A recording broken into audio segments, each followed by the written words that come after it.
So I'm James Green and I'm the Director of Newlyn Art Gallery and the Exchange in Penzance. Over the past 5 or 6 years, we've been thinking very hard about the work of the gallery and how we might achieve change in our local communities. And that might mean social change, it very often does, but also that could mean environmental change. And one of the things that we've been thinking very hard about within our exhibitions programme is trying to reflect artists who see their practice as being about activism. So you can see that a little bit in the work that's behind me. And our current exhibition, Storm Warning, really exemplifies that approach. Environmental responsibility is a really key thing. It's something we feel very passionately about right across our team, from our volunteers through to our staff and our trustees. And we think about it not only in the way we programme our exhibition spaces, but also in terms of the impact that we have as an organisation on the environment. So we've been thinking very hard about the materials that we use in our exhibitions programme, so the paints that we use, all the construction materials that we use in our exhibitions. We think about ways in which we might reduce our energy consumption and where we buy our energy from, so all of these sorts of things. We also consult very widely with our audiences about the kind of actions that we might take or the ideas that they might bring to the table to help us in a process of constant improvement.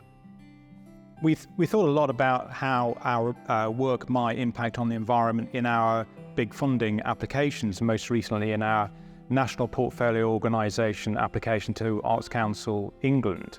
And one of the things we want to explore over the next 3 years is how we might look at the way in which the environment is important in our local context. Obviously, in a place like Cornwall, we feel the impacts of climate change very profoundly. But one of the ambitions that we have is to think about connecting communities in Cornwall with peer communities across the world who are also impacted profoundly by the climate emergency. So plans are at an early stage, but we're beginning to build national and international networks to help us achieve that ambition. So I'm Fran Ford. I'm Operations Manager at Newlyn Art Gallery, and I look after the shop here and also the cafe. First and foremost, we like to have use local suppliers. So about 40% of the products in the shop are local suppliers, artists and makers, and obviously that reduces travel impacts and supports the local economy. Recently, with our other suppliers, we've been challenging some of the packaging that things arrive in. So, for example, Notable Design supply our Milan rubbers, which they have done for many years. A batch arrived recently and they were all individually wrapped in plastics, and we actually sent them back, and Notable are actually bringing that up with Milan because so we're doing things like that. Some of our card suppliers as well are wrapped in cellophane, and we've actually asked them to use biodegradable cellophane or just stop using cellophane altogether. So we're kind of challenging a lot of our suppliers and the packaging that things arrive in.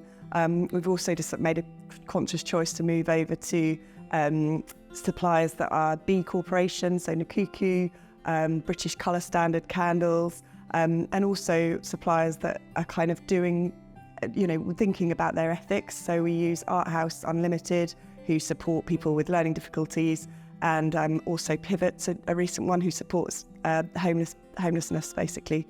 So we're really sort of trying to make conscious decisions in terms of our buying power and who we use in the shop here. Hello, I'm Neil Scott. I'm one of the trustees at the Newlyn and Exchange Galleries here in Penzance and Newlyn. My personal background comes from environmental activism, and as a trustee I was delighted when Blair said to me, we're keen to set up a green team to work with something called the Galleries Climate Coalition, which is aiming to get galleries to find their own way of reducing their carbon emissions by 50% by 2030 and to move towards a net zero model by 2030. And if we can do it before that, that's even better. So we realised very early on that we needed to engage the whole team in doing this, rather than being told what to do. Let's make sure it comes bottom up.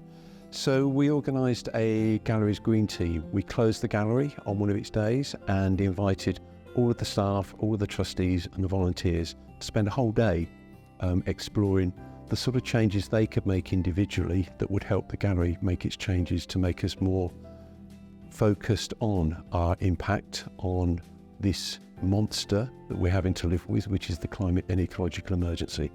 So on that day, we had over 60 staff and volunteers and trustees attending for a whole day of workshops, of different talks, presentations, training, conversations, food.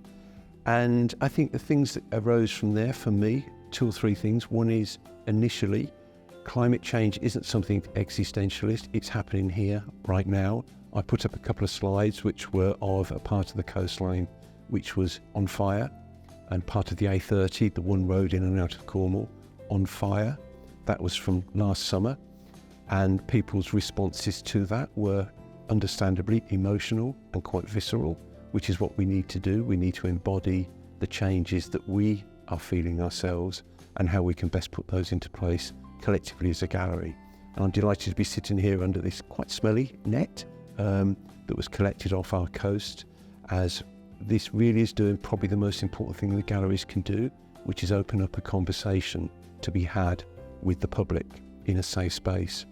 And with all of the gallery team completely signed on to our Green Team objectives, which is a moving, evolving, growing, learning process, then they are well equipped to deal with the queries and comments and emotions that come from the audiences that come into the galleries.